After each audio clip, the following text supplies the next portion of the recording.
আমি মীর আহসান আপনাদের সকলকে আমন্ত্রণ জানাচ্ছি আমাদের নিয়মিত আয়োজন নিউজ শো নির্বাচিত খবরে। আজ দিনভর যে প্রধান খবর আলোচনার খোরাক জুগিয়েছে, যে খবরগুলো ভীষণ রকম জনগুরুত্বপূর্ণ, তেমন কিছু নির্বাচিত খবর আর খবরের নির্মোহ বিশ্লেষণ নিয়ে আমাদের এই আয়োজন। আর আজ আলোচনার জন্য পুরো সময় জুড়ে আমাদের সাথে স্টুডিওতে আছেন জ্যেষ্ঠ সাংবাদিক জনাব মুস্তফা আকমল। মুস্তফা আকমল, আপনাকে স্বাগত জানাচ্ছি আমাদের নির্বাচিত খবরে। ধন্যবাদ আমাকে আমন্ত্রণ জানানোর জন্য। অসংখ্য ধন্যবাদ। এছাড়াও এই আলোচনায় আমাদের সাথে আছেন নর্থ সাউথ বিশ্ববিদ্যালয়ের শিক্ষক ডক্টর শিব্বির আহমদ। ডক্টর শিব্বির আহমদ, আপনাকেও স্বাগত। এছাড়াও এই আলোচনায় একাধিক সময়ে একাধিক অতিথি আমাদের সাথে যোগ দেবেন, জানাবেন মতামত আর করবেন বিশ্লেষণ। পাহাড়ের ঢল সহজেই সাগরে নেমে যাওয়ার কথা, অথচ কয়েক বছর ধরে অস্বাভাবিক বন্যায় ডুবছে চট্টগ্রামের বিস্তীর্ণ পার্বত্য অঞ্চল। এই বিপর্যয়ের মূলে আছে চট্টগ্রাম কক্সবাজারের রেল লাইন। প্রায় 100 কিলোমিটার দৈর্ঘ্যের এই রেল লাইন পাহাড় থেকে সাগরে পানি নামার পথ সংকুচিত করেছে। এ তো গেল চট্টগ্রামের গল্প, কিন্তু রাজধানীতে এক পশলা বৃষ্টি মানেই ক্ষণিকের প্রশান্তি আর দিনভর ভোগান্তি। সেখানে ঢাকার বুকে ভারী বৃষ্টি মানে সড়কে সড়কে, এলাকায় এলাকায় জলাবদ্ধতা আর সীমাহীন দুর্ভোগ। প্রশ্ন হলো, কেন একটা রাজধানীকে গত 5 দশকেও বসবাসের যোগ্য করে গড়ে তোলা গেল না? নির্বাচিত খবরে সহজ করে বুঝতে চাই। এছাড়াও ক্ষমতাচ্যুত শেখ হাসিনাকে দেশে ফিরিয়ে এনে বিচারের মুখোমুখি করা আর ফ্যামিলি কার্ড বিতরণের চ্যালেঞ্জের প্রসঙ্গটিও আনতে চাই আজকের আলোচনার টেবিলে। তবে চলুন শুরুতেই রাজধানীর জলাবদ্ধতার প্রতিবেদনটি দেখে আসি। ক্যালেন্ডারের পাতায় এখন বর্ষাকাল। আষাঢ়ের বাঁধ ভাঙা এই বৃষ্টি হয়তো আরেকটু নান্দনিক হতে পারত, কিন্তু টানা কয়েকদিনের বৃষ্টি এখন বিরক্তির কারণ বেশিরভাগ মানুষের কাছে। অতিবৃষ্টিতে রাজধানীর ঢাকার ভোগান্তি বেড়ে যায় অনেকখানি। টানা বৃষ্টি কমিয়ে দিয়েছে স্বাভাবিক কাজের গতি। সবচেয়ে বেশি সংকটে দিনমজুর ও নিম্ন আয়ের মানুষ। কাজ না থাকায় ভিড় বেড়েছে ভালো কাজের হোটেলের মতো বিনামূল্যের খাবারের সারিতে। যারা আমাদের এখানে প্রতিদিন খায় এবং তারা তো আসেই, এর পাশাপাশি যারা না খায়, আমাদের এখানে প্রতিদিন খায় না, যেখানে কর্ম করে ওইখানেই খায় এবং এই কর্মস্থলে যেতে পারে না বিধায় আমাদের এখানে আসছে। যানজটের ভোগান্তি এই শহরের মানুষের নিত্যসঙ্গী, কিন্তু গত দুদিন ধরে বিমানবন্দর সড়কের বনানী অংশের ভোগান্তি যেন শেষই হচ্ছে না। এখনো আধা ডুবন্ত সড়কে রীতিমতো হামাগুড়ি দিয়ে চলছে যানবাহন, আর তাতেই তৈরি হচ্ছে জলজটের যানজট। পানিটার জন্যই সমস্যা। আজকে 4 দিন পরে গাড়ি চালাইতে পারছি, 4 দিন কোনো ইনকাম নাই। ওনাদেরকে আমরা ফোকাস করার চেষ্টা করতেছি পানির মধ্যে নেমে, যে হ্যাঁ আপনারা এই দিক দিয়ে যেতে পারবেন, এখানে কোনো গর্ত নাই, এখানে এই পরিমাণ পানি আছে। তখন ওনারা সাহস পেয়ে ওই পানির মধ্যে দিয়ে আমরা ট্রাফিকটাকে নিয়ন্ত্রণ করতেছি।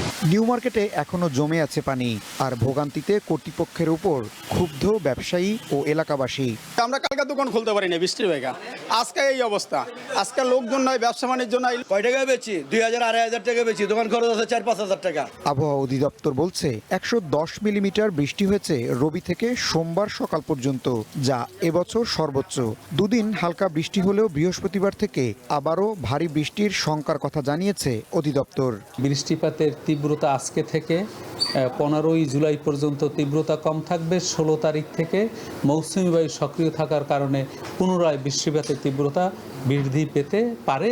পার্বত্য জেলাগুলোয় বন্যা পরিস্থিতির উন্নতি হলেও সিলেট, ময়মনসিংহ ও রংপুরে বন্যার আশঙ্কার কথা জানিয়েছে বন্যা পূর্বাভাস ও সতর্কীকরণ কেন্দ্র। সিলেট সুনামগঞ্জ জেলার নিম্নাঞ্চলে বন্যা পরিস্থিতির কিছুটা অবনতি হতে পারে। একই সাথে ময়মনসিংহ বিভাগের নেত্রকোনা, শেরপুর, ময়মনসিংহ ইত্যাদি জেলার নিম্নাঞ্চলে স্বল্পমেয়াদী বন্যা পরিস্থিতি সৃষ্টি হতে পারে। সাগরে নিম্নচাপ ও মৌসুমি বায়ুর কারণে আরও 1 সপ্তাহ বাংলাদেশে হালকা থেকে ভারী বৃষ্টির পূর্বাভাস দিয়েছে আবহাওয়া অধিদপ্তর। ইশতিয়াক ইমন, ওয়ান নিউজ, ঢাকা। আমার প্রতিবেদনটি দেখছিলাম। মোস্তফা আকমল, আপনাকে দিয়ে আলোচনাটা শুরু করতে চাই। যদিও আমি প্রাসঙ্গিকভাবে যখন শুরু করছিলাম তখন চট্টগ্রামের একটি উদাহরণ টানছিলাম, যে নিয়ে আমাদের একটা প্রতিবেদনও আছে। সেখানে আসলে অপরিকল্পিত উন্নয়নের যে নানান ধরনের গল্প আমরা জানি, তার একটা ছোটোখাটো প্রতিবেদনের মধ্যে সেই আমরা নমুনা পাই। আমি বরং রাজধানীর আলোচনাটা দিয়ে শুরু করতে চাই। আমাদের সময় বা আমরা যেই সময় স্বাধীনতা অর্জন করেছি, সমসাময়িক অনেকগুলো দেশ আছে যারা তাদের দেশটিকে একদম সুন্দর পরিপাটিভাবে সাজিয়েছে, কিন্তু আমাদের দেশের দিকে তাকালে দেখলে মনে হয় যে একেবারে যাবতীয় সমস্যা এখানে এসে ঘাপটি মেরে বসে আছে বা একটা দৃশ্যমান প্রকাশ্যে সামনে আসছে। এখন প্রশ্নের জায়গাটা হচ্ছে 55 ইয়ার্স, এটা খুব ছোট্ট সময় না। এত বছরগুলো পার হলো, এরপরও আমাদেরকে এই আলোচনায় বসে এখনো এই আলাপি করতে হচ্ছে। একটু বৃষ্টি মানে পুরো ঢাকা শহর একদম স্তব্ধ হয়ে যাওয়া, মানুষের কি পরিমাণ ভোগান্তি হয়। এক বাক্যে যদি আপনি বলেন এর দায়টা আমরা কাকে দেব? অনেকগুলো সরকার আসছে, অনেকে রাষ্ট্র ক্ষমতায় বসেছে, অনেকে স্বপ্নের কথা বলেছে, উন্নয়নের কথা বলেছে, দিন শেষে ভোগান্তি তো সাধারণ মানুষের হয়েছে। দায়টা কার? দায়টা আসলে এক কথায় বলা যাবে না, আপনি যেভাবে বলছেন এত সরলীকরণ করা সম্ভব না।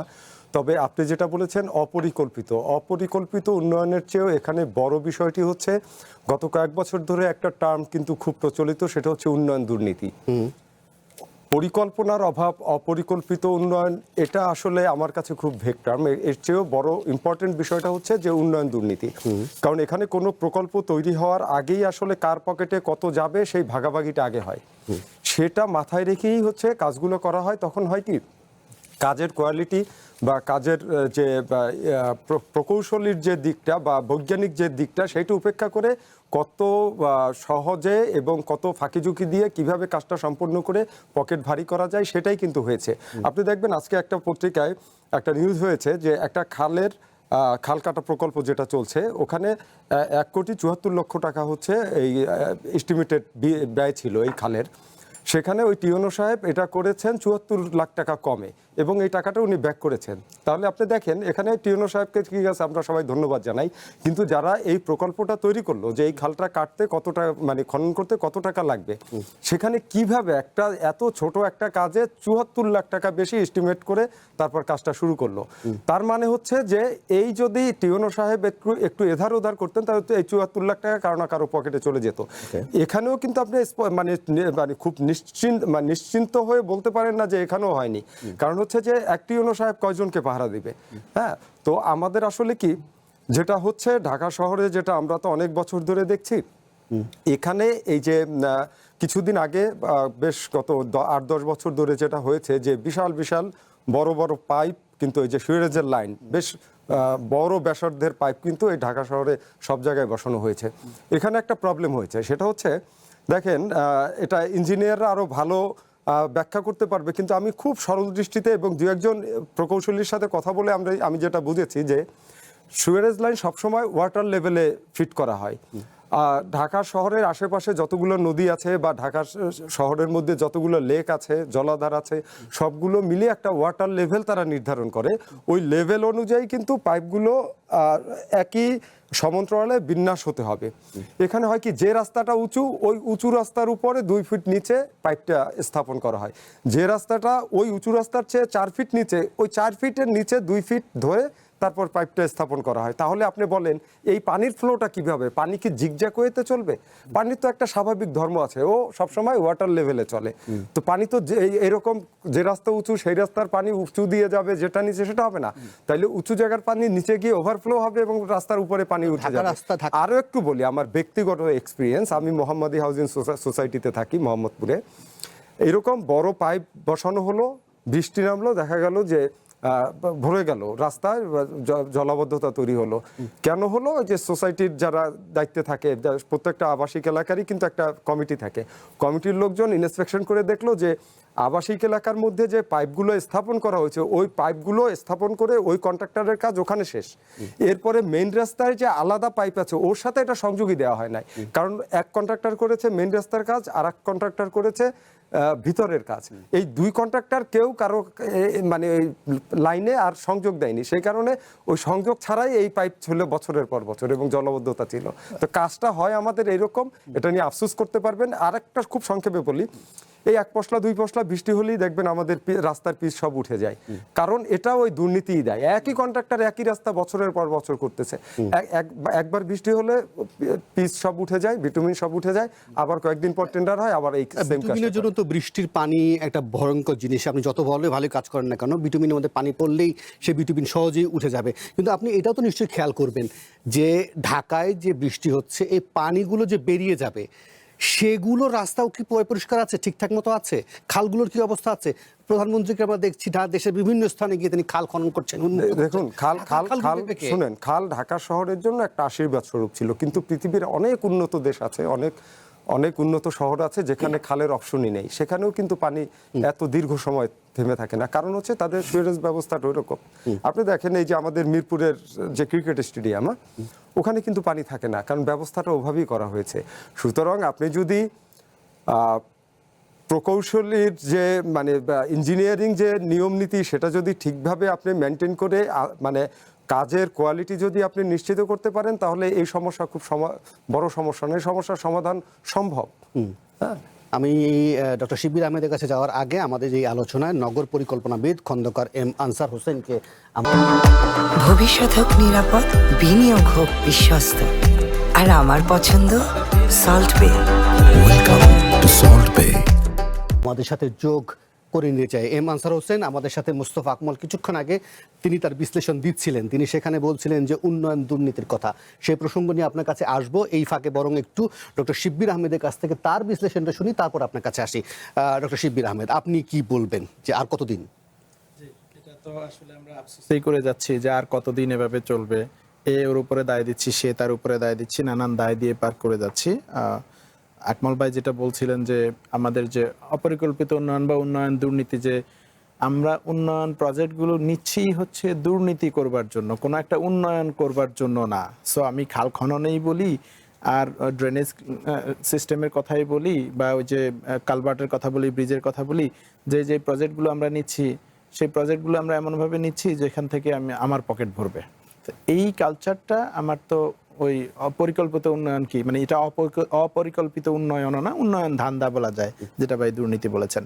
তো ঢাকা শহরের জন্য দেখেন আমাদের এই যে নগরায়ন বাড়ছে, আমাদের সিটিতে মানুষ বাড়ছে, কিন্তু এটার সাথে সাথে আমার যে সিটিতে মানুষ বসবাস করতে পারবে কিনা এটা নিয়ে কিন্তু আমরা ভাবছি না। এখন একই গীত আমরা গেয়ে যাচ্ছি যে প্রতিবার বৃষ্টি হলে পানি লকড হয়ে যাচ্ছে, জলাবদ্ধতা হচ্ছে, এটার সমাধান কি? এখানে আমাদের অনেকগুলো ইনস্টিটিউশন সিটি কর্পোরেশনে কাজ করে, মনে করেন রাজুক কাজ করছে বা সিটি কর্পোরেশন কাজ করছে, ওয়াসা কাজ করছে, এদের মধ্যে কোনো সমন্বয় নাই। আপনি দেখবেন বর্ষাকালে হচ্ছে যে রাস্তা খোঁড়াখুড়ি চলছে, প্রতি বছরেই একই রাস্তা খোঁড়াখুড়ি হচ্ছে। এখানে এই যে উন্নয়নের দুর্নীতির কথা যেটা বলছেন, ঘুরে ফিরে সেখানেই আসতে হয় যে প্রতি বছরেই আমরা মেইনটেনেন্স ডেভেলপমেন্টের কাজ করছি কিন্তু সমস্যার সমাধান হচ্ছে না। এবং আমরা যদি আরও বলি যে ধরেন চট্টগ্রামের বন্যার কথাও যদি লিঙ্ক করেন আর কি, যে এই যে বন্যা যে হবে এটা কিন্তু আমরা এই গত কয়েক বছর ধরে জানছি যে এই সময়টাতে এসে পানি জমবে, বন্যা হবে, মানুষের সাফারিংস হবে, কিন্তু এটা আমরা একদম জুলাইতে এসে যখন বন্যাটা হয় তখন কেন রিয়েলাইজ করছি? ইভেন তখনও রিয়েলাইজ করছি না। চট্টগ্রামের বন্যার পরে মেয়র এবং একজন প্রতিমন্ত্রী বলছেন যে না, চট্টগ্রামে এবার কোনো পানি জমে নাই, ডিনাই করার চেষ্টা করছে। আমরা একটা প্রবলেমকে স্বীকারই করছি না। প্রবলেম সলভ করা তো পরের কথা, প্রবলেমটা যে এক্সিস্ট করে এটাই যদি স্বীকার না করি তাহলে তো প্রবলেম সলভ করবেন কি দিয়ে? এখন এই যে মনে করেন কেউ বলতে পারে যে গভর্নমেন্ট আসছে মাত্র 6 মাস হয়েছে, এটা তো নিশ্চয়ই এই গভর্নমেন্টের দায় না, অতীতে যারা অপরিকল্পিত উন্নয়ন করেছে বা নানান অসুবিধা করেছে তাদের দায় আছে। হ্যাঁ, তাদের দায় আছে, ঠিক আছে, কিন্তু আমরা এই 6 মাসে কি প্রস্তুতি নিলাম যে ঢাকায় বা চট্টগ্রামে যেন জলাবদ্ধতা তৈরি না হয়? তো আমি মনে করি এই একটা মানে আমাদের যে ইনস্টিটিউশনাল কোঅর্ডিনেশনের ফেলিয়ার একটা তো আছেই এখানে একটা বড় ব্যাপার। আর আমাদের যে ওয়েস্ট ম্যানেজমেন্ট সুযোগ ছিল নিঃসন্দেহে 6 মাসে, ধরেন সরকার আসার পরে আমি যদি আমার কনসার্নে থাকে যে 6 মাস পরে আমার একটা বড় ক্রাইসিস তৈরি হচ্ছে, তাহলে এই 6 মাসে আমি লক্ষণীয় কি প্রস্তুতি নিয়েছি যে এটাকে কিভাবে মিনিমাইজ করা যায়। হয়তো একেবারেই কমানো বা শেষ করা সম্ভব হবে না, কিন্তু কমানোর জন্য বা ক্ষতি কমানোর জন্য কি প্রস্তুতি নিয়েছে এরকম কোনো প্রস্তুতি তো লক্ষণীয় আমরা দেখি নাই। ইভেন দুর্যোগ যখন শুরু হয় তখনও সরকারের যে দুর্যোগ ব্যবস্থাপনা বা দুর্যোগ মন্ত্রণালয়ের ইনস্ট্যান্ট যে তৎপরতাগুলো দরকার আছে সেগুলো তো আমরা চট্টগ্রামের ক্ষেত্রে দেখিনি। বিরোধী দলের নেতা বা এনসিপির নেতারা গিয়েছেন, বিরোধী দল থেকে তাদের বেসরকারি ক্যাপাসিটিতে, পার্সোনাল ক্যাপাসিটিতে হেল্প করছেন, কিন্তু সরকারিভাবে উদ্যোগ নেওয়া বা ইভেন পতিত হাসিনাও, পতিত যে স্বৈরাচারী ফেসিবাদী হাসিনা, সেও কিন্তু হেলিকপ্টারে করে হলেও গিয়ে মানুষের দুর্দশা দেখে আসার ভান হলেও করতো, কিন্তু আমরা সেটাও আবার দেখছি না। সরকার একরকম এটাকে ডিনাই করছেন বা ইগনোর করে যাচ্ছেন বলে মনে হচ্ছে। জি, আমি খন্দকার এম আনসার হোসেন তার একটু বিশ্লেষণটা শুনতে চাই। এম আনসার হোসেন, আপনার দৃষ্টিতে কি মনে হয় যে আসলে আমরা যে এই যে বছরের পর বছর এই ধরনের ঘটনাগুলো ঘটে, আমরা বেশ একদম প্যানেল নিয়ে বসি, আলোচনা করি, তারপর আবার একটা ঘটনা ঘটে, আবার ভুলে যাই, অন্যদিকে আগাই, এটা কি এইভাবেই চলতে থাকবে? ইভেন আমি এক আলোচনায় এই টেবিলে একজনকে জিজ্ঞেস করেছিলাম, তিনি আমাকে স্পষ্টতই বলেছিলেন যে তিনি আর কোনো উপায় দেখেন না, তিনি রাজধানীকে স্থানান্তরের কথা বলেন। আসলে কোন দিকে আমরা এগুবো? আসলে আপনার বিশ্লেষণটা কি বলে? আচ্ছা, ধন্যবাদ আপনাকে। যে আলোচনাগুলো হচ্ছে এগুলো ওই দুইটা আলোচনায় যে জায়গাটাতে হয়েছে, এটা হচ্ছে একেবারে সারফেস লেভেলের আলোচনা, এবং এই প্রবলেমটা অনেক অ্যাকিউট, এবং এটা হচ্ছে প্রজেক্ট লেভেলের আলোচনা। কিন্তু আপনি প্রজেক্ট লেভেলের আলোচনা দিয়ে আপনার এই এত মেগা একটা প্রবলেম সলভ করতে পারবেন না। ওনাদের যেটা বলেছেন ওটা অত্যন্ত গুরুত্বপূর্ণ, কিন্তু ওইটা হচ্ছে প্রজেক্টটাকে ঠিকভাবে করা এবং না করার সাথে সম্পর্কিত। আমি যে জায়গাটাতে যেতে চাই সেটা হচ্ছে যে আপনি দেখেন, যদি তিনটা ভাগ করি আমি প্রথমে কথাগুলোকে, হাইয়েস্ট লেভেলে এই জিনিসটা হচ্ছে যে এটা একটা বিশেষজ্ঞ কাজ, এবং এই বিশেষজ্ঞ কাজের প্রথম অংশটাই হচ্ছে আপনার পরিকল্পনা। তো আপনি জানেন যে ঢাকার জন্য 88 বন্যার পরে আমাদের এরশাদ সাহেব তখন জাপানের জাইকাকে দায়িত্ব দিয়েছিল যে ভাই কি করা যায় বলেন, আমাদের এয়ারপোর্ট সহ ডুবে গেছে, এটা যেন দ্বিতীয়বার না হয়। তো ওনারা এসে আমাদের এখানে কাজ করেছিলেন, এবং ওনারা ফ্লাড অ্যাকশন প্রোগ্রাম বলে, ফ্যাপ বলে আমরা নাম জানি, ফ্যাপ 8A, ফ্যাপ 8B, এরকম দুটো প্রকল্প আমরা জানি। এবং তারা হিসাব করে দেখেছে যে আমরা যেটা একটু আগে আলাপ করলাম যে আমাদের জলাবদ্ধতা গুলোকে আমরা দিয়ে নদী বা খাল দিয়ে পাঠানোর কথা, নদী বা খাল পাঠানোর কথাটা হচ্ছে তখন যখন নাকি আমাদের বন্যা নেই। কিন্তু যখন অতিবৃষ্টির বন্যা হয় তখন নদী খালগুলোকে ওটা হাইট বেড়ে যায়, হাইট বেড়ে যাওয়ার ফলে আমাদের যে পাইপগুলো আপনার নদীতে ফেলবে, স্টর্ম ওয়াটার ফেলবে, সেখান দিয়ে ওটা এটা রিভার্স ফ্লো করে, বিকজ তখন হচ্ছে সমুচ্চশীলতার জন্য উল্টো দিকে আসে। আপনারা দেখবেন রাজারবাগ পুলিশ লাইন থেকে নিয়ে আপনার ওই ওই আপনার শান্তিনগর এলাকাতে আমরা অনেক দিন ধরে জানি যে বৃষ্টি হলেই পানি জমবেই, তারপরে ধানমন্ডি 27 নম্বর ডুবে যাবে। আপনি এই জিনিসগুলো দেখেছেন, এবং আমাদের অনেক জায়গায় এই প্রবলেম গুলো আছে। তো তার মানে হচ্ছে এই জায়গাগুলোতে হাইট, এটা হচ্ছে পাইপ লাইনটা নিচু, সেই জন্য রিভার্স ফ্লো করে এখান দিয়ে পানিটা উপরে উঠে আসে। নদীতে যে লেভেলে তখন পানিটা থাকে তার চেয়ে ভিতরের পানিটা ওই লেভেলে উঠতে চেষ্টা করলে আসলে যদি নিচু জায়গা হয় তাহলে সারফেসটা উপরে উঠে আসবে, এটাই স্বাভাবিক। তো এই জন্য এই বন্যাটা তার মানে হচ্ছে টোটাল নেটওয়ার্কিং এর মাধ্যমে আমরা যে ধরেন ক্যানেল এবং আউটফল বলি আমরা এগুলোকে, ক্যানেল এবং নদী, এগুলোতে পানিটাকে ফেলে দিতে চাই, এই আইডিয়াটা আমাদের এই ফ্লাড প্লেনের জন্য কখনোই যুক্তিযুক্ত ছিল না। জাইকার বিশেষজ্ঞ যারা ছিলেন তারাও কিন্তু এই কাজটাই করেছিলেন, চারদিকে আমাদের বাঁধ দেওয়ার কথা বলেছিলেন, আমরা অলরেডি পশ্চিম দিকে বাঁধ দিয়েছি, এবং পূর্ব দিকেও একটা বাঁধ দেওয়ার কথা ছিল নদী থেকে, যাতে পানিটা নদী থেকে আমাদের ভেতরে চলে না আসে। তখন ভেতরের পানিটা যখন বৃষ্টির পানিটা জমবে বা আমাদের যে ওয়েস্টেজ পানিটা জমবে, এইটাকে জমানোর জন্য আমাদের শহরের যে জায়গাটা কাজ করবে শুকনা রাখতে চাই, তার চেয়ে নিচু জায়গা রাখতে হবে, অর্থাৎ পুকুর জাতীয় কিছু একটা রাখতে হবে। তারা অলরেডি এই সলিউশনটা দিয়েছিল ঢাকার জন্য, যে ঢাকার হাইয়েস্ট রেইনফল 100 বছরের জন্য ওরা হিসাব করে দেখেছিল যে আমাদের যদি যে কোনো জায়গার যদি শুকনা রাখতে চাই তার 12.5% জায়গা আপনার পুকুর বা জলাবদ্ধতার জন্য রাখতে হবে, অর্থাৎ পানিটা জমানোর জন্য। এই জিনিসটাকে বলে ডিটেনশন পন্ড। রিটেনশন মানে হচ্ছে পানি ধারণ করা, ডিটেনশন হচ্ছে রেখে দেওয়া এবং পরে ফেলে দেওয়া। তো আমরা ডিটেনশন পন্ড হিসেবে, রিটেনশন এবং ডিটেনশনের কম্বিনেশন হিসেবে তারা সাজেস্ট করেছিল। আমরা দেখলাম যে 2000 আপনার আপনার যেটা আমাদের ডিএমডিপি স্ট্রাকচার প্ল্যান যেটা হয়েছিল 95-এ, যেটা শেষ হলো, এটা 2015 পর্যন্ত 20 বছরের জন্য করা হয়েছিল। সেখানে এই প্রকল্প, এই পসিবিলিটিটা, এই প্রস্তাবটা একেবারে অ্যাকোমোডেট করা হয়েছিল, এবং তার জন্য ঢাকা শহরের পশ্চিম এবং পূর্ব দিকে আমরা রিটেনশন পন্ড হিসেবে প্রচুর জায়গা রেখেছিলাম। সেই প্রচুর জায়গাগুলো একেবারে দাগ নম্বর মৌজার উপরে রাখা আছে, এখনো আছে সেই ম্যাপ। কিন্তু আমরা করলাম কি, সেই জায়গাটা যেহেতু আমরা রিটেনশন পন্ড হিসেবে রাখলাম, নিচু বানালাম, যে বললাম যে প্রয়োজনে আরো নিচু করতে হবে ক্যালকুলেশন করে, কিন্তু সেই জায়গাটা আমরা দখল করে ফেললাম। আমাদের অনেক শক্তি, সেই জন্য শক্তিটা কি আপনি দেখেন আজকে যে আপনার আছে বসুন্ধরা সিটি, তার পিছনেও যেতে যেতে কিন্তু পুরা এই রিটেনশন পন্ড খেয়ে ফেলেছে। সরকার কি থামাতে পারে নাই? এটা কি হয় যে হঠাৎ করে ঘুম থেকে উঠে একদিন দেখলাম যে এটা ভরাট হয়ে গেছে? এবারে আপনি আসেন পশ্চিম দিকে, আপনি যদি সরকারের জমি দেখেন, সরকারের প্রকল্প উত্তরা 3rd ফেজ, সে কিন্তু রিটেনশন পন্ড দখল করে অনেকখানি রিটেনশন পন্ড দখল করে বানিয়েছে। তার মানে যে জায়গাটা নিচু না রাখলে পরে শহরটা একেবারে ডুবে যাবে সবাই জানি, একেবারে হিসেব করে বার করা সেই জায়গাগুলো আমরা অবলীলায় কিন্তু ভরে ফেলছি। আপনি মোহাম্মদী হাউজিং এর কথাই মাত্র শুনলেন, এরা পেছন দিকে বাড়তে বাড়তে আমাদের এখানকার রিটেনশন পন্ড খেয়ে ফেলেছে। আপনি দেখেন প্রত্যেকটা জায়গায় আমরা রিটেনশন পন্ড রাখি, আর সেই জায়গাটার জমির দাম কমে যায় বলে, অথবা যোগ সাজসে আমরা সেই জায়গাটা দখল করতে পারি বলে সেই জায়গাটা আমরা খুব সহজে দখল করে ফেলি। তারপরে আমরা বলি ঢাকায় জলাবদ্ধতা কেন, জলাবদ্ধতা কেন? এটা খুবই দুঃখজনক। এটার জন্য সরকার ছাড়া। মিস্টার হোসেন একটু ছোট্ট করে বলবেন যে ঠিক আছে, আপনি বলছেন ডিটেনশন পয়েন্টগুলোর কথা বলছেন, জলাধারগুলোর কথা বলছেন, যেখানে আসলে সরকারের চোখের সামনে দিয়ে বিভিন্ন আবাসন প্রকল্প বৃহৎ আকারে গড়ে উঠছে, সেগুলো কথা যখন সামনে আসে তখন এই কথাটা তো সামনে আসে যে রাজধানীতে তো প্রতি মুহূর্তে জীবনের তাগিদে, জীবিকার তাগিদে প্রচুর মানুষ আসেন, তারা তো এই রাজধানীতে তার আবাসন গড়তে চান।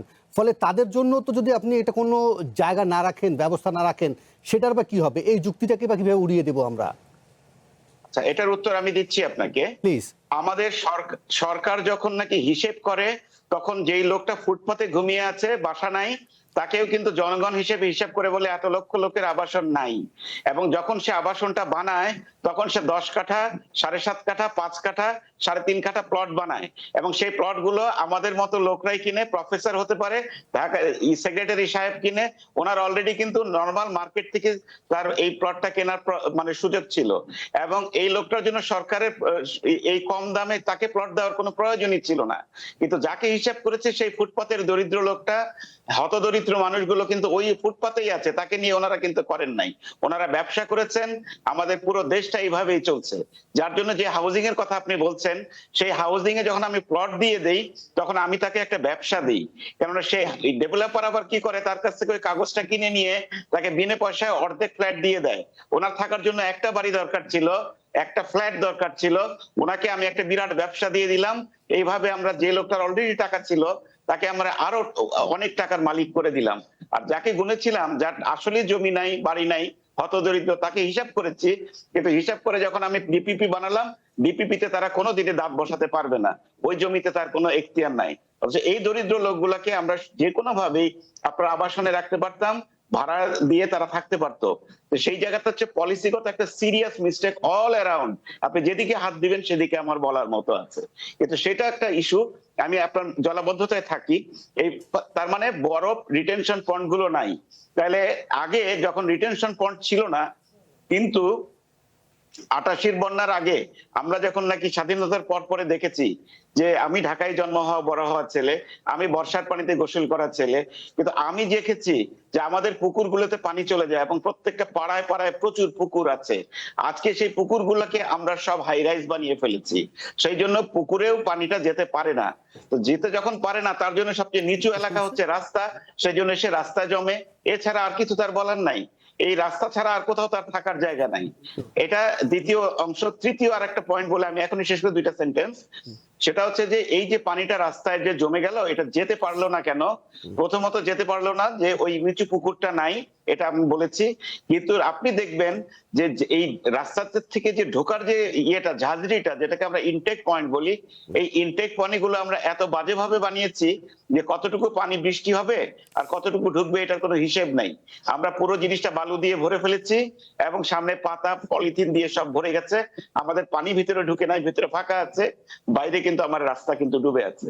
এই বাস্তবতাগুলো ধরে মেটিকুলাসলি প্রত্যেকটা জিনিসকে ধরে ধরে যদি আপনি সমন্বিত ভাবে সলিউশন করেন, লোকালাইজ সলিউশন করেন, not whole of Dhaka at a time in a single network, এটা হয়েছে, এটা কাজ করবে না।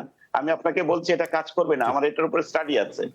লোকালাইজ সলিউশন করতে হবে, পাড়াভিত্তিক সলিউশন করতে হবে, that is the only solution. কারণ ওইখানে নিচু জায়গা, যেটা ভাই বলেছিলেন যে জায়গাটা নিচু ওই জায়গাটা নিচু জায়গার মধ্যে আরো নিচু পুকুর করতে হবে, যে জায়গাটা উঁচু ওখানেও আলাদা পুকুর করতে হবে, ও নিচু জায়গায় যাতে আসতে না পারে।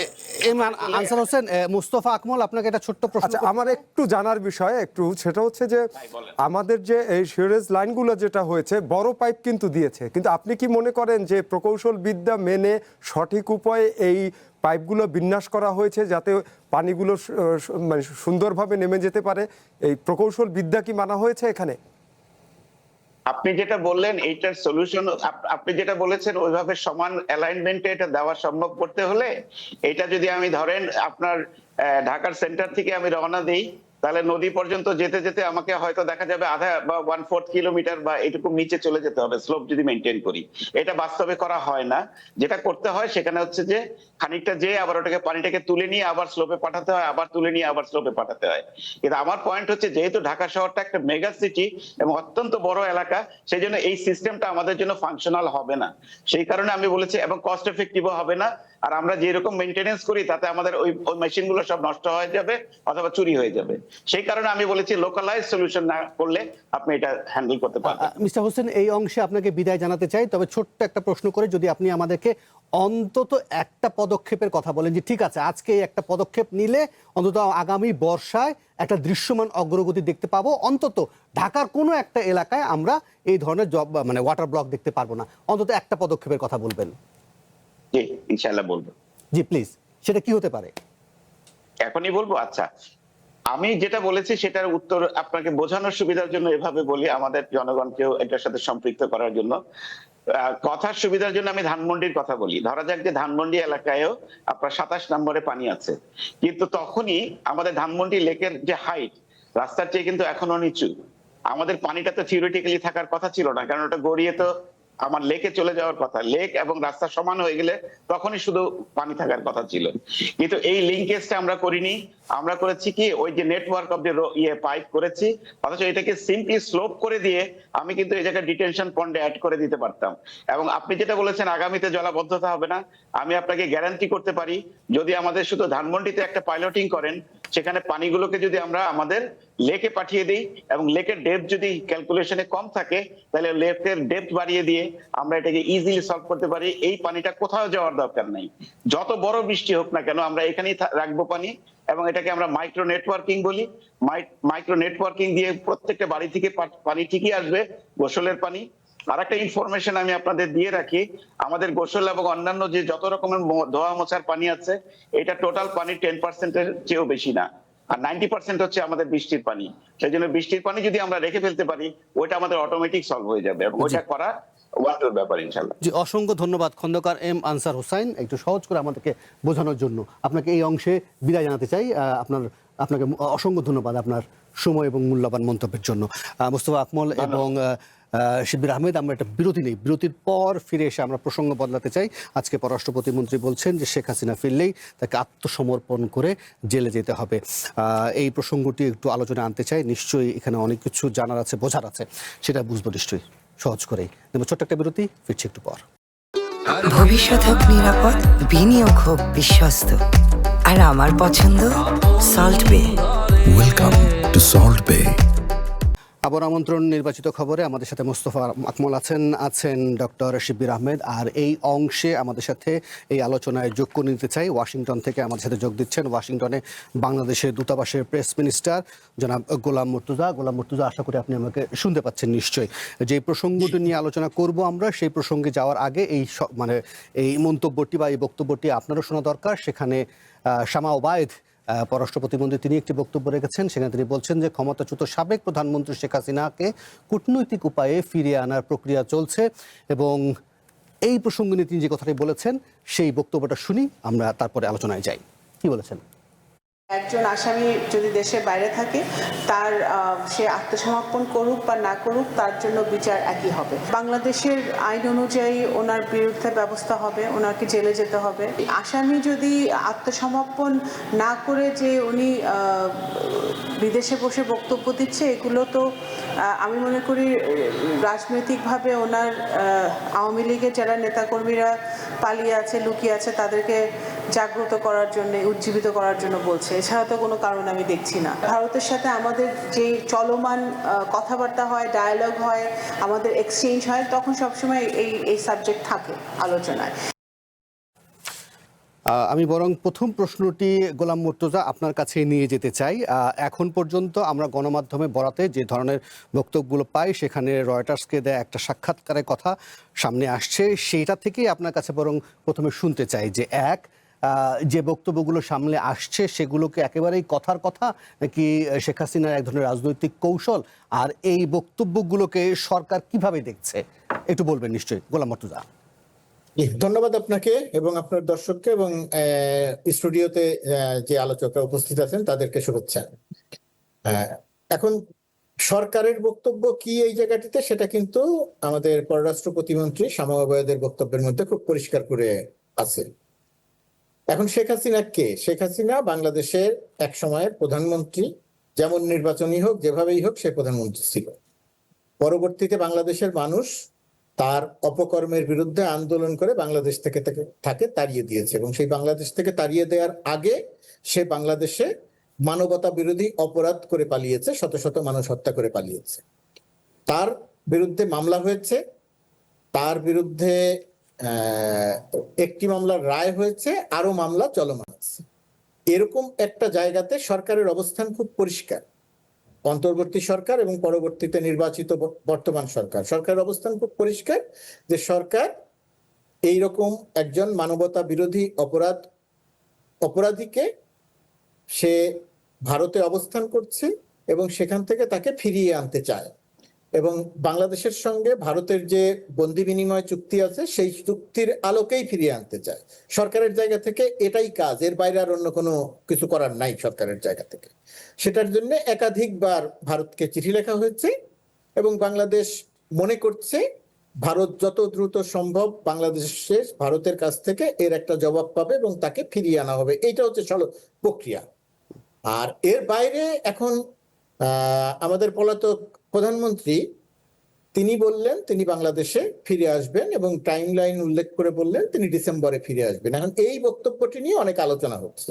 কারণ এই বক্তব্যটির আসলে তাৎপর্য, প্রথমত এই বক্তব্যটির তাৎপর্য হচ্ছে জুলাই মাসটি হচ্ছে আওয়ামী লীগের কাছে, জামাতের কাছে যেমন ডিসেম্বর মাস একটা বিব্রতকর মাস, একই রকম ভাবে জুলাইটা হচ্ছে আওয়ামী লীগের কাছে একটা বিব্রতকর মাস। এই মাসে এসে সে মুখ লুকাতে চায়, সে মুখ সামনে আনতে পারে না, পারার কথা নয়। কিন্তু আওয়ামী লীগ তো প্রোপাগান্ডায় অত্যন্ত দক্ষ একটি রাজনৈতিক দল। তো প্রোপাগান্ডায় যেহেতু দক্ষ, সেই কারণে এই যে হাসিনা যে বক্তব্যটা সামনে আনলেন যে আমি ডিসেম্বরে ফিরবো, এবং এই বক্তব্যটি জুলাই মাসে এসেই তিনি সামনে আনলেন, এটার আমার ধারণা, এটা আমার বিশ্লেষণ বলে এটার অন্যতম প্রধান কারণ জুলাই মাসে তাদেরকে নিয়ে যে আলোচনাটা হয়, আলোচনাটা হবে, যে ফুটেজগুলো সামাজিক যোগাযোগ মাধ্যমে ছড়িয়ে পড়ে, যে লেখালেখি গণমাধ্যমে হয়, ইলেকট্রনিক মিডিয়া এবং প্রিন্ট মিডিয়ায় হয়, এই আলোচনাগুলো নিয়ে যেহেতু তাদের কোনো কথা বলার নাই, সেই কারণে এই আমি দেশে ফিরবো এই আলোচনাটা প্রধান রাখার জন্যে হাসিনা এই সময়টাতে এই কথা বলেছেন। এবং আমি মনে করি যে হাসিনা তার কৌশলে কিছুটা সফলও হয়েছেন এই জায়গাটাতে। আর এর বাইরে এর আরো দুই তিনটা দিক আছে। দুই তিনটা দিক বলতে, যেহেতু আওয়ামী লীগ একটা ছিন্ন ভিন্ন রাজনৈতিক দল, দেশের ভেতরে থাকা কর্মীরা যেহেতু মনোবল হারিয়ে এক ধরনের হতাশাগ্রস্ত হয়ে পড়েছে, সেই সমস্ত কর্মীদের মনোবল ধরে রাখার জন্য যে আমি ফিরবো, সেটা শেখ হাসিনার আরেকটা কৌশল। পলাতক নেতারা এক একজন এক এক রকম করে চিন্তা করছেন, তারা কি করবেন জানেন না, সেরকম সময় সেই পলাতক নেতাদের এক ধরনের মনোবল যোগানো যে শেখ হাসিনা আছে, শেখ হাসিনা ফিরবে, এগুলোর একটা কারণ। এখন এর আন্তর্জাতিক প্রেক্ষাপটটা কি, আমি সংক্ষেপে বলার চেষ্টা করি যে আন্তর্জাতিক প্রেক্ষাপটটা কি।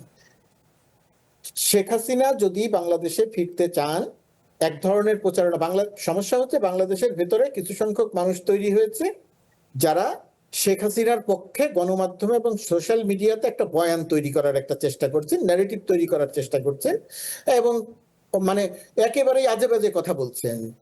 কেউ জানি একটু আগে কে যেন আমাকে একটু দেখালো যে কে জানি একজন বলছে তাহলে কি শেখ হাসিনার সাজা স্থগিত করা হবে। মানে যত রকমের বিভ্রান্তি করা সম্ভব তথাকথিত সিনিয়র সাংবাদিকরাই কাজটি করছে। ঠিক আছে, তারা সেটা করুক। আর আমি যেটা বলছিলাম যে আন্তর্জাতিক প্রেক্ষাপটটা কি, আন্তর্জাতিক প্রেক্ষাপটে পৃথিবীর যে সমস্ত দেশ ম্যাটার করে, সাধারণত কোন স্বৈরাচার, পতিত স্বৈরাচার, এবং সেই স্বৈরাচারটা যদি মানবতা বিরোধী অপরাধের অভিযোগ থাকে তার বিরুদ্ধে, এবং তিনি যদি দেশ থেকে বিতাড়িত বা দেশ থেকে পলাতক হন, সাধারণত ইউরোপ বা আমেরিকা, পৃথিবীতে যে সমস্ত শক্তিশালী দেশ আছে যাদের কথা অনেক ক্ষেত্রে তৃতীয় বিশ্বের দেশ বা উন্নয়নশীল দেশগুলোর ক্ষেত্রে ম্যাটার করে, সেই সমস্ত দেশ অর্থাৎ ইউরোপ বা আমেরিকা এই ধরনের পতিত স্বৈরাচার এবং তার বিরুদ্ধে যখন মানবতা বিরোধী অপরাধের অভিযোগ থাকে, সেই সমস্ত অপরাধীদের ক্ষেত্রে তাদের কোনো ইতিবাচক দৃষ্টিভঙ্গি সাধারণত থাকে না, ওই ব্যক্তির বিরুদ্ধে তো থাকেই না। সেই হিসেবে আমি ইউএসএটা জানি, খুব পরিষ্কার করে জানি, এখানের অবস্থানটা জানি। এখানকার কোনো জায়গাতে, এখানকার civil society, think tank, state department, সরকারি প্রশাসন, কোথাও কোনো জায়গার কোনো আলোচনায় আওয়ামী লীগ অথবা তাদের যে প্রধানমন্ত্রী, পলাতক প্রধানমন্ত্রী, সে আলোচনায় নেয়। আওয়ামী লীগের অনেক অ্যাক্টিভিজম আছে এখানে, নানা রকমের কাজকর্ম আছে এখানে, কিন্তু তারা কোনো আলোচনায় নেই। একই রকম ভাবে ইউরোপের আলোচনাতেও সে নেয়। সুতরাং তার আমি ফেরার যে কথা, আমার কাছে মনে হয় যে এটা আসলে এক ধরনের কথার কথা। আর আমি যে কৌশলগুলোর কথা বললাম সেই কৌশলের অংশ হিসেবেই হাসিনা এই কথাগুলো বলছেন। গোলাম মুর্তজা, আপনি আমাদের সাথে থাকুন, আপনার বিশ্লেষণটা নিয়ে নিশ্চয়ই আবার আলোচনা করব। আমি বরং একটু মোস্তফা আকমল আপনার কাছে ছোট্ট করে জানতে চাই, তারপর আমি আসলে বিরতিতে যেতে চাই। যেভাবে বলছিলেন গোলাম মুর্তজা, আসলে জুলাই যেমন আওয়ামী লীগের জন্য একটা বিব্রতকর মাস, ডিসেম্বর হচ্ছে জামায়াতের জন্য বিব্রতকর মাস। ফলে ডিসেম্বরের প্রসঙ্গটা কি শেখ হাসিনা এই কারণে এনেছেন, এক। আর দ্বিতীয়ত উনি বলছিলেন যে তিনি আসবেন এবং অন্যান্য নেতাকর্মীরাও যাতে তার সাথে দেশে ফিরে আসে। ফলে যে সকল নেতাকর্মীরা দেশ থেকে পলাতক, যারা বিদেশের টাকা পয়সা, নিরাপত্তা বলেন বা অন্যান্য যে সকল আর্থিক নিরাপত্তা আছে, সম্পদ আছে, তারা কি আসলে ফিরে এসে এই ধরনের ঝুঁকির মধ্যে পড়তে চাইবেন? না, দেখেন, এই মুর্তজা ভাই যে বিশ্লেষণ করেছেন আমি ওগুলোর সাথে পুরোপুরি একমত। দেখেন, শেখ হাসিনার এই যে ফিরে আসার যে বার্তা উনি যেটা রয়টার্সকে দিলেন, এটার মধ্যে আসলে দুইটা দিক আছে, একটা রাজনৈতিক দিক আর একটা হচ্ছে একটা আইনি দিক। উনি ফিরবেন কিভাবে? উনি কি ট্রাভেল পাস নিয়ে ফিরবেন, না উনি দিল্লিতে বাংলাদেশ দূতাবাসে গিয়ে আত্মসমর্পণ করবেন, না উনি একটা হেলিকপ্টার বা একটা এয়ারক্রাফটে চড়ে ঢাকায় এসে নামবেন? এটা আসলে ওই রকম না বিষয়টা। আমি মনে করি ওনার এইটা হচ্ছে উনি যে ফিরবেন বলে যে বার্তাটা দিয়েছেন, এটা ওনার তিনটে উদ্দেশ্য আছে। একটা হচ্ছে যে উনি নেতাকর্মীদের চাঙ্গা করতে চান, অথবা উনি আওয়াজ দিয়ে দেখছেন যে কতটা বাজে এবং একটা আলোচনার বা একটা রাজনীতির খোরাক ছেড়ে দিলেন, যেহেতু দীর্ঘদিন উনি দৃশ্যপটে নেই, উনি অনুপস্থিত এবং ওনার আসলে ওই রকম আলোচনা করার মতো কোনো বিষয়ও নাই, সেই জন্য রাজনীতিটাকে একটু চালু রাখলেন। আর একটা হতে পারে যে উনি যে ওনাদের নেতাকর্মীদের নিয়ে যেটা বললেন, এটা আমি মনে করি এটা একদমই ভিত্তিহীন। কারণ হচ্ছে উনি মাঝে মধ্যে ওখান থেকে টেলিকনফারেন্সে বা টেলিফোনে দুই একটা আলাপ দেন এবং সেটার মাসুল গুনে এখানে ওনার যারা নেতাকর্মী তারা। কিছুদিন আগে ছাত্রলীগের কয়েকজন, আপনারাই নিউজ করেছেন চ্যানেল ওয়ানে, যে তুরাগ নদীতে বোধহয় এক ছাত্রলীগ নেতা ওখানে পুলিশের তাড়া খেয়ে সে নৌকা থেকে পড়ে গিয়ে তার জীবন গেল। তো এরকম কিন্তু উনি এরকম আওয়াজ তুলে কিন্তু ওনার প্রকারান্তরে ওনার নেতা কর্মী সমর্থক এবং অনেকেই যারা দেশে আছে তাদেরকে বিপদে ফেলছেন। তারা অনেকেই নতুন করে আবার গ্রেপ্তার হচ্ছেন বা নতুন করে মামলায় জড়িয়ে যাচ্ছেন অথবা নতুন করে আরেকটা চাপে পড়ছেন। আর আমি মনে করি যে উনি ফিরবেন না, এটা আমার প্রেডিকশন। কারণ হচ্ছে যে ফেরার মতো সেই প্রেক্ষাপট নাই। আপনি যদি একটা আইনি আলোচনায় আমরা আসি, উনি এখন একটা মানবতা বিরোধী অপরাধী মামলায় উনি এবং আসাদুজ্জামান মৃত্যুদণ্ডপ্রাপ্ত আসামি। ওনার ফিরলে কি হবে? ওনার ফিরলে যেভাবেই ফিরুক, উনি বন্দি বিনিময় চুক্তির মাধ্যমে ফিরুক বা স্বেচ্ছায় ফিরুক, যেভাবেই ফিরুক, ওনার যেটা প্রতিমন্ত্রী পরিষ্কার করেছেন, ফিরলে ওনার অ্যারেস্ট হতে হবে। অ্যারেস্ট হওয়ার পরে উনি কিন্তু মৃত্যুদণ্ডপ্রাপ্ত আসামি।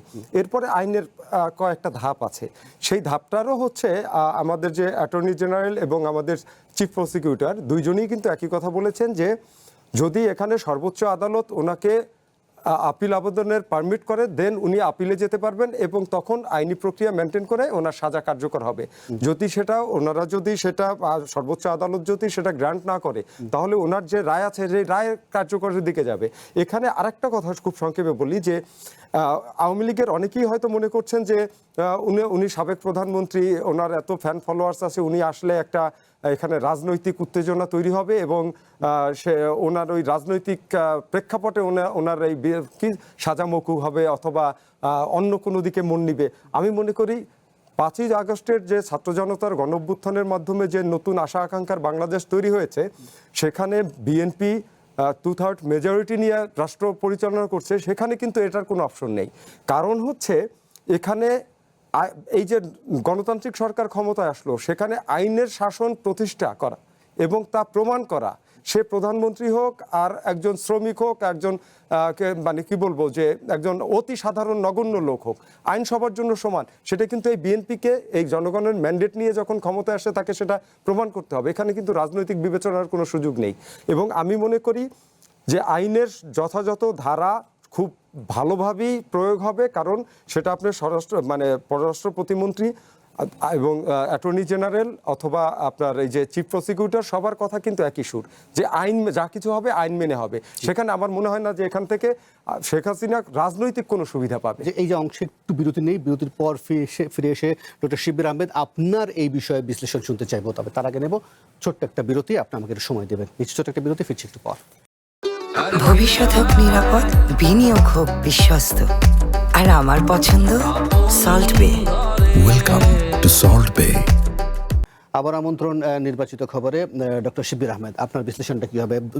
একটা মতামত পাওয়া যাচ্ছে যে তিনি রাজনৈতিকভাবে আলোচনায় থাকতে এই ধরনের প্রসঙ্গগুলো সামনে আনছেন, তার ফেরার সম্ভাবনা অনেকেই দেখছেন না, কিন্তু যদি ফেরেন তাহলে কি হবে?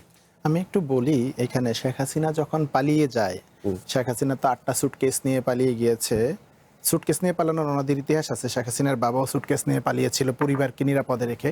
শেখ হাসিনা যখন পালিয়েছে, দুপুর পর্যন্ত নেতাকর্মীরা কেউ জানে না যে শেখ হাসিনা পালাবে, এবং শেখ হাসিনা নেতাকর্মীদেরকে বাইরে রেখে উন্মুক্ত রেখে দিয়ে কোনো ব্যবস্থা না করে শুধু তার পরিবারের লোকজনদেরকে নিয়ে নিরাপদে পালিয়ে গিয়েছে। এবং শেখ হাসিনা পালানোর আগে কিন্তু তার পরিবারের সদস্যদেরকে বের করে দিয়েছে দেশ থেকে, এবং পরিবারের বাইরে একজনকে শুধু শামীম ওসমানের ফ্যামিলিকে বের করে দিয়েছে। এবং শেখ হাসিনা পালিয়ে যাওয়ার কারণে তার নেতাকর্মীদের মধ্যে কিন্তু প্রতারিত হওয়ার সে বোধটা আছে, এবং নেতাকর্মীদের অনেকেই দেখবেন বলবে যে নেত্রী পালিয়ে যাবে, এই কথাটা যদি একদিন আগেও জানতাম তাহলে তো আমি নিজেকে সেভ করতে পারতাম। এবং পালাতে গিয়ে অনেকে মারা গেছে, পালাতে গিয়ে হেনস্থার শিকার হয়েছে, নানানভাবে তারা অপমান অপদস্থ হয়েছে, অনেকে নির্যাতনের শিকারও হয়েছে নানান জায়গায়। এখন এই যে কর্মীদের মধ্যে প্রতারিত হওয়ার যে বোধটা আছে, এটার রিফ্লেকশনটা আপনি দেখবেন যে হাসিনার জন্য যখন মিছিল হয়, হাসিনা আসবে দেশ হাসবে এই কথা বলে মিছিল দেয় 10 জন মানুষও পাওয়া যায় না। যেই রকম নেত্রী, যেই নেত্রীর জন্য হাজার হাজার লয়াল মানুষ রাস্তায় নেমে আসার কথা, সেই নেত্রীর জন্য 10 জন মানুষও নামছে না। এটা এরকম তো ঝটিকা মিছিল একটা সময় জামাতে দিয়েছে, একটা সময় কি তারা তো এরকম যে নেত্রীর জন্য, যেই নেত্রীর জন্য হাজার হাজার মানুষ জীবন দিতে রাজি থাকে, সেই নেত্রীর জন্য 10 জন মানুষও বের হচ্ছে না, তাও মুখ বন্ধ করে মাস্ক পরে আসছে। এটা হচ্ছে ওই যে প্রতারিত হওয়ার কারণে। আওয়ামী লীগের অনেকের বক্তব্য দেখবেন যে তোরা কেউ নামবি না, যে অ্যাডভোকেট কামাল নামে একজন আছেন চট্টগ্রামের, তোরা কেউ নামবি না, এরা ইন্ডিয়া থেকে গিয়ে ওখান থেকে উস্কানি দিচ্ছে, তোমরা আসো, এসে ফিরে আমরা একসাথে আন্দোলন করি, আমাদেরকে আর বিপদে ফেলবা না। এটা এই যে প্রতারিত হওয়া কর্মীদেরকে এখন সে কিছুটা একটা প্রবোধ দেওয়ার চেষ্টা করতেছে যে এই আমি আসবো, এই কথা বলে একটা মিথ্যা প্রবোধ দেয়া, অথবা এই কথা বলার মাধ্যমে টেস্ট করছে যে কতটা লয়াল আমার প্রতি আছে আমার জনগণ, দেখে আরো মানুষ নামে কিনা তার দলের কর্মীরা। কিন্তু এই প্রোপাগান্ডা দিয়ে হাসিনা, আসল কথা হচ্ছে হাসিনা ফিরবে না, হাসিনার ফেরার রেকর্ড নাই, হাসিনা পালিয়ে গেছে। যে পালিয়ে যায় সে আর ফিরে না। তার মৃত্যুদণ্ডের আসামি যদি সে না আবার ফিরেই আসবে তাহলে সে পালাতো না। দেখেন, খালেদা জিয়াকে যখন বলা হয়েছিল দেশ থেকে নির্বাসনে পাঠানোর চেষ্টা করা হয়েছিল, খালেদা জিয়া বলছে দেশের বাইরে আমার কোনো ঠিকানা নাই, সে পালায় নাই। জামাতের নেতাদেরকে যখন একের পর এক ফাঁসি দিচ্ছে, জুডিশিয়াল কিলিং করা হচ্ছে, তখনও কিন্তু মীর কাসেম আলী বাইরে সফরে ছিল, সে আবার ফিরে চলে আসছে। অনেকেই বলছে যে সে আসবে না, কিন্তু সে বলছে এখানে এসে সে বিচার ফেস করবে। স্বৈরাচার এরশাদও কিন্তু পতনের পর পালায় যায় নাই। ওই যে ওসমান হাদি বলছিল যে রাজনীতিবিদ তো সে গৌরবের মৃত্যু হবে, সে কেন পালাবে? তেমনি হাসিনা তো রাজনীতিবিদ না, সে তো পালিয়ে গেছে, সে তার ফ্যামিলি এবং তার নিজের স্বার্থ দেখে, কারণ তার পরিবারের সদস্যরা সবাই বাইরে, তাদের স্পাউসরাও, হাজব্যান্ড ওয়াইফ সবাই বাইরের, এবং তারা এই দেশ থেকে শুধু সোনার ডিম পাড়া হাঁসের মতো এখান থেকে সম্পদ লুটে পুটে নিয়ে গেছে। তার আর ফিরে আসার কোনো সম্ভাবনা আমি দেখি না, এবং সে ফিরে আসবেও না। জি, আমি এই অংশে গোলাম মুর্তজা ছোট্ট করে দুটি বিশ্লেষণ মন্তব্য শুনেই আপনাকে বিদায় দিতে চাই। এক, ধরেন সরকার কি আদৌ এই শেখ হাসিনাকে ফিরিয়ে এনে বিচারের মুখোমুখি করতে চায় বা সাজা কার্যকর করতে চায় কিনা, এক। আর দ্বিতীয়ত হচ্ছে রয়টার্সকে দেওয়া সেই সাক্ষাৎকারে শেখ হাসিনা একটা থেকে বলছেন যে দীর্ঘদিন ক্ষমতায় থাকলে সরকারের ভুল ভ্রান্তি হতেই পারে, সরকারে ভালো মন্দ বিচার করার অধিকার জনগণের, তাকে দোষী সাব্যস্ত করা হলেও কিংবা নির্বাচনে অংশ না নিতে দেওয়া হলেও আওয়ামী লীগকে নিষিদ্ধ রাখা উচিত নয় বলে মনে করেন তিনি। এই বিষয়ে ছোট্ট করে একটু মন্তব্য দেবেন। তিনি তো এখন একজন অপরাধী, মানবতা বিরোধী অপরাধী, দণ্ডপ্রাপ্ত অপরাধী।